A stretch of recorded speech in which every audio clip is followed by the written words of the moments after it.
So everyone, exam pass है और मुझे पता है कि आप सभी को बहुत सारी चीज़ों का स्ट्रेस हो रहा है। अगर आपको ज़्यादा स्ट्रेस हो रहा है, मेरा स्ट्रेस वाला एक सेशन ऑलरेडी है हमारे चैनल पर, उसको जाकर देख लीजिए। आज हम करने वाले हैं everyone common exam mistakes and how to avoid them. और ये शॉर्ट सेशन होने वाला है, बने रहिएगा मेरे साथ। तो हम जल्दी से जल्दी इस चीज़ को कवर करेंगे, no need to worry about it. जल्दी से इसको देख लीजिएगा, शेयर कर दीजिएगा दोस्तों के साथ, बिकॉज ये बहुत इंपॉर्टेंट चीज़ है जो आपको एग्जाम के पहले देखना चाहिए। हेलो एवरीवन, तो जैसे कि आप देख सकते हो, आपके स्कोर कम ना हो, आपके स्कोर अच्छे से बना रहे, तो आप छोटे से छोटा सिली मिस्टेक्स ना करें, इसलिए मैंने ये सेशन आप सभी के लिए लेके आया हूँ। ओके, तो I hope this thing is clear. So जल्दी से देखो, अब आप सबसे पहले आपका मिस्टेक 1 क्या हो सकता है जब आप पढ़ रहे हो, तो मिस रीडिंग। आप मिस रीड कर सकते हो किसी भी क्वेश्चन को, तो वो क्या हो सकता है। तो अगर आप क्वेश्चन में देखो, रीडिंग कॉम्प्रिहेंशन वाला चीज़ है सपोज, तो पुअर रीडिंग कॉम्प्रिहेंशन से क्या होगा, it will lead to misinterpreting the question leading to incorrect answer. तो इसीलिए क्वेश्चन को पढ़ना आपके लिए बहुत ज़रूरी है, और आपको कैसे पढ़ना है वो भी हम जल्दी से डिस्कस करेंगे। उसके पहले जो मेजर ब्रॉड चीज़ है वो यहाँ पर है एवरीवन, टाइम मैनेजमेंट बहुत ज़रूरी है। Misreading question can waste your precious time also, दोबारा पढ़ना पड़ेगा, आपका टाइम वहाँ पर वेस्ट होगा, causing you to rush through other section. फिर आप दूसरे सेक्शन पर रश करोगे, जल्दी करोगे, फिर जल्दबाजी में फिर से मिस्टेक होगा। और उसके बाद आप देखो, एंग्जाइटी भी आपको हो सकता है एग्जाम का। अगर आप एंग्शियस हो, you might skim through the question without fully understanding it. तो एंग्शियस भी नहीं होना आपको। तो देखो, एंग्जाइटी सभी को होता है, मुझे भी होता था। तो मेरे पेरेंट्स क्या बोलते थे, आप जब अंदर जा रहे हो तो आप एक डीप ब्रेथ लेकर अंदर जाओ, इनफ ऑक्सीजन आपके माइंड तक पहुंचेगा, तो आपको एंग्शियस भी कम फील होगा। तो ये सब चीज़ आप कर सकते हो, आपका ध्यान केंद्रित कर सकते हो, फोकस कर सकते हो अपने अंदर में। ओके, तो आई होप ये मिस रीडिंग क्वेश्चन आपका पहला मिस्टेक है, ये आपको क्लियर है, ये आपको नहीं करना है। आपको अच्छे से अच्छा ध्यान देना है आपके क्वेश्चन पढ़ने में। कैसे करना है वो हम आगे देखने वाले हैं। ओके, आई होप ये 3 चीज़ें आपकी क्लियर हैं। ये 3 चीज़ों पर आप ध्यान देंगे तो मैक्सिमम चीज़ आपका ऑलरेडी सॉर्ट आउट हो जाएगा। किसी बच्चे ने कमेंट किया था मेरे वीडियो के में कि आंसर राइटिंग लेके आइए, उसको भी हम लेके आएंगे, बट ये भी आंसर राइटिंग का ही सेशन है एवरीवन। आपको कैसे पढ़ना है, आपको कैसे लिखना है, क्या चीज़ का ध्यान देना है, ये सेशन उसी से रिलेटेड है एवरीवन। ओके, तो आई होप ये मिस्टेक 1 आप सभी को क्लियर है। नेक्स्ट अब आप देखो, टिप 1, सबसे पहले मिस्टेक 1 के लिए क्या होना चाहिए, रीड क्वेश्चन ट्वाइस। लेकिन ट्वाइस का मतलब ये नहीं कि आप पूरा क्वेश्चन ट्वाइस पढ़ो। सबसे पहले फर्स्ट रीड आपको क्या देना है, आपको ऊपर ऊपर की चीज़ों को देखना है। जैसे मैथ्स में हमारे पास क्या होता है, वैल्यूज हैं, नंबर्स हैं, ये सब चीज़ों पर आपको फोकस करना है। Get a general understanding of the question and it's scope. ये वैसे तो सभी सब्जेक्ट के लिए ये फॉलो होगा, बट मैं मैथ्स का टीचर हूँ तो मैथ्स के रेफरेंस में आपको बता रहा हूँ। जनरल अंडरस्टैंडिंग के लिए आप ऊपर से सबसे पहले क्वेश्चन को देखिए, फाइंड आउट क्या करना है, वैल्यू क्या गिवन है और यूनिट्स क्या गिवन है।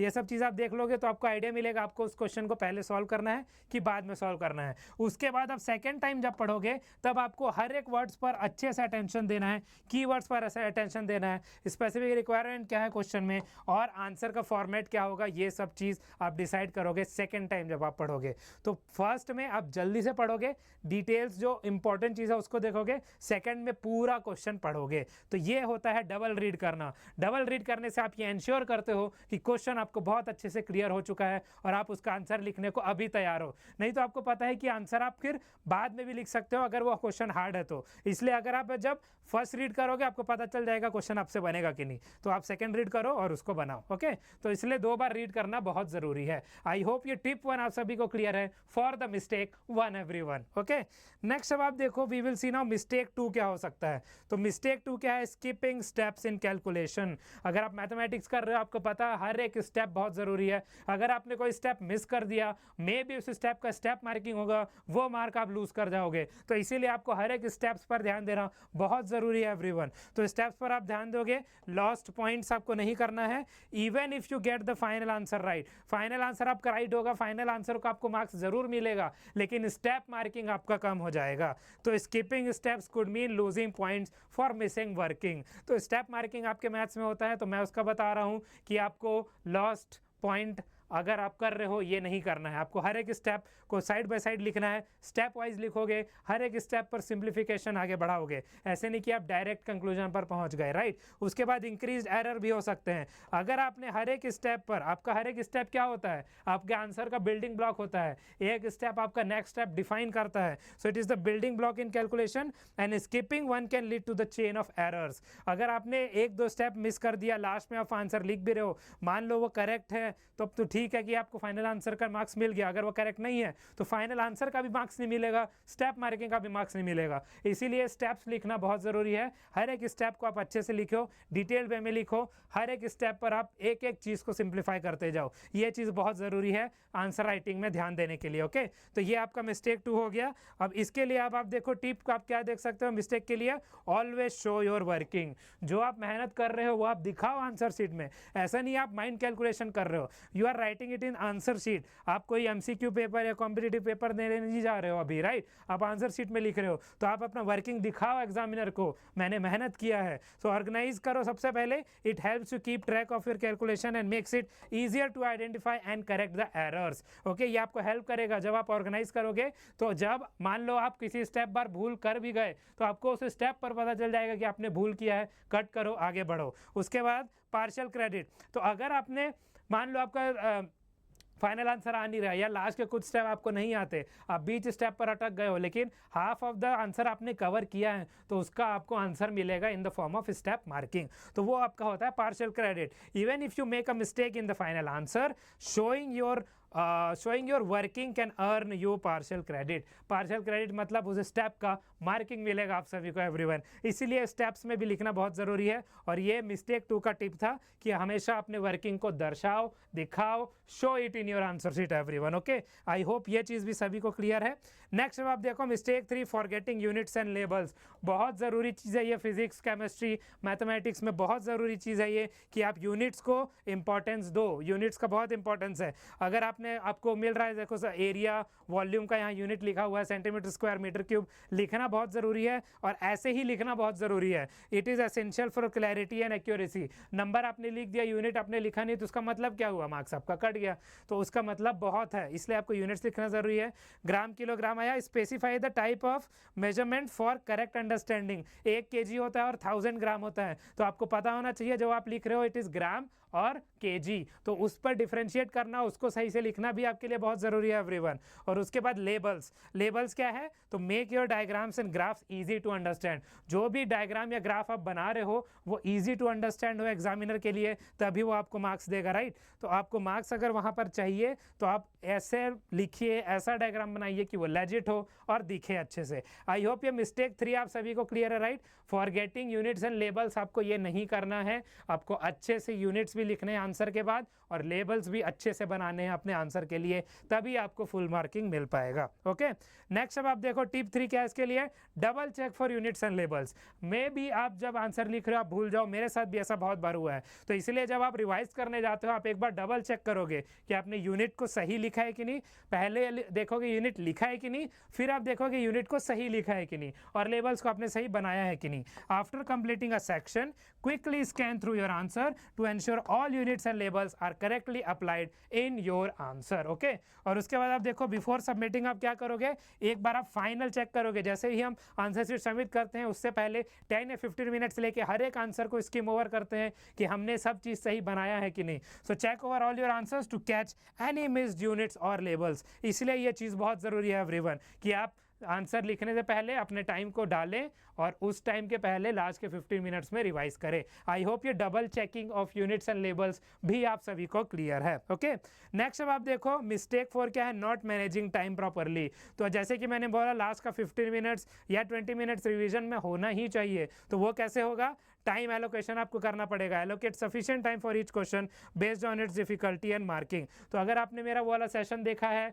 हाउ टू हैंडल स्ट्रेस वाला, अगर नहीं देखा आप जाके देखिए, वहाँ पर मैंने डिस्कस किया है कि आपको आंसर्स और मैंने बताया भी है कि जब भी आप रीड करोगे क्वेश्चन को तो आपको सबसे पहले इजी क्वेश्चन को सॉल्व करना है, then go for the hard one. तो वो आपका टाइम एलोकेशन बताता है कि आप इजी को जल्दी कर लोगे तो हार्ड के लिए ज़्यादा टाइम आपको मिलेगा। फाइनली टाइम ट्रैक करना है आपको कम मार्क्स वाले के लिए ज़्यादा कुछ नहीं लिखना है। जितना मार्क्स है उतना ही स्टेप्स आप लिखोगे, उतना ही आंसर आप उसका लिखोगे। जो ज़्यादा मार्क्स वाले हैं 5 to 6 मार्क्स वाले हैं उस पर आप ज़्यादा अच्छे से टाइम दोगे। सो यूज़ अ टाइमर और watch to keep a track of your progress and avoid rushing at the end.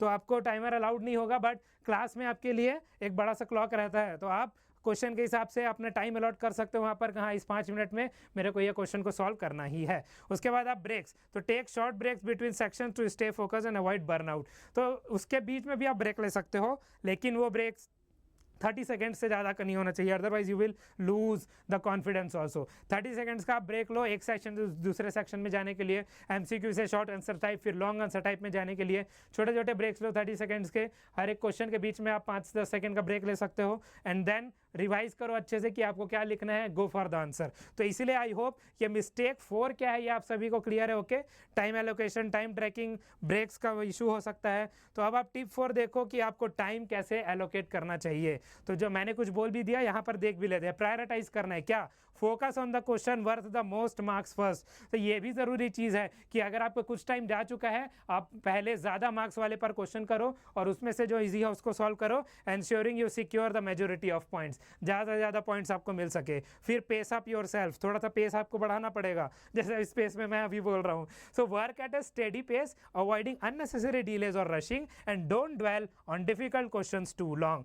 तो जब सबसे पहले आपको इजी क्वेश्चन सॉल्व करना है, डिफिकल्ट क्वेश्चंस आप देखोगे उसमें भी आप सॉल्व करने का कोशिश करोगे, नहीं हो रहा है तो आप नेक्स्ट वाले डिफिकल्ट क्वेश्चन पर जाओगे। एक क्वेश्चन पर ज़्यादा टाइम आपको स्पेंड नहीं करना है if it is not, if आप उसको नहीं बना पा रहे हो तो okay, no need to worry about it, बाद में आ सकता है। आप स्टेप मार्किंग करो, उसको स्टेप मार्किंग करो, मतलब उसका स्टेप्स लिख दो, जितना स्टेप्स आता है उसको लिख दो, एटलीस्ट गिवन लिख दो, गिवन लिखने से हाफ मार्क्स आपको मिल जाएगा, राइट। तो गिवन लिखो, स्टेप्स लिखो, और अगर नहीं बन रहा है उसके लिए जगह छोड़ दो, हाफ पेज या full page, go for the next difficult question. ये चीज़ यहाँ पर लिखा है, to allocate your time wisely. I hope ये चीज़ भी आप सभी को क्लियर है, किसी को कोई डाउट नहीं है। ओके, तो ये चीज़ भी आप ध्यान रखिएगा।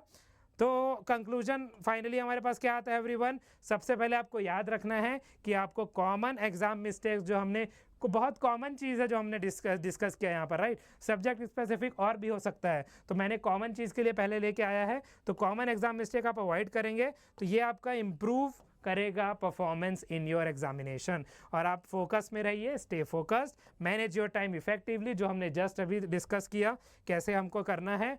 तो क्वेश्चन पढ़ने में भी जैसे आप 2 टाइम्स पढ़ोगे तो आपका टाइम वेस्ट नहीं होगा, राइट। फिर क्योंकि आप अगर एक बार ठीक से नहीं पढ़े आपको दोबारा ठीक फिर से पढ़ना पड़ेगा क्वेश्चन। तो पहले क्वेश्चन देखा, आंसर देखा, यूनिट लेवल देखा, right.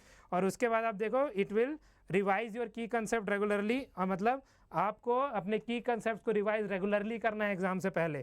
Bye implementing this tips you all will be well on your way to the exam success. तो ये सब टिप्स और अच्छे से मैनेज करिए और ध्यान में रखिए, आपका एग्ज़ाम बहुत अच्छा जाएगा। तो अब हमारा चैनल ज्वाइन कर लीजिए एवरीवन, लिंक यहाँ पर गिवन है और QR कोड वहाँ पर गिवन है, स्कैन करिए, ज्वाइन करिए। एग्ज़ाम से पहले जितने भी वीडियोस हैं हमारे चैनल पर सब वहाँ मिल जाएंगे, सबको वहाँ पर देखिए, ओके। और अपना डाउट को क्लियर करिए वीडियोस को देख के। तो आई होप आप जल्दी जल्दी ज्वाइन करेंगे, शेयर करेंगे, like and share and subscribe everyone. Finally thank you so much इस शॉर्ट सेशन को देखने के लिए। शॉर्ट सेशन का मेरा मोटिव ही यही था कि आप सबको थोड़ा बूस्ट मिल सके कि क्या चीज़ को ध्यान में रखना है जब हम आंसर लिख रहे हैं, जब हम क्वेश्चन को पढ़ रहे हैं एग्जाम से पहले। आई होप ये सभी चीज़ें आप सभी को क्लियर है।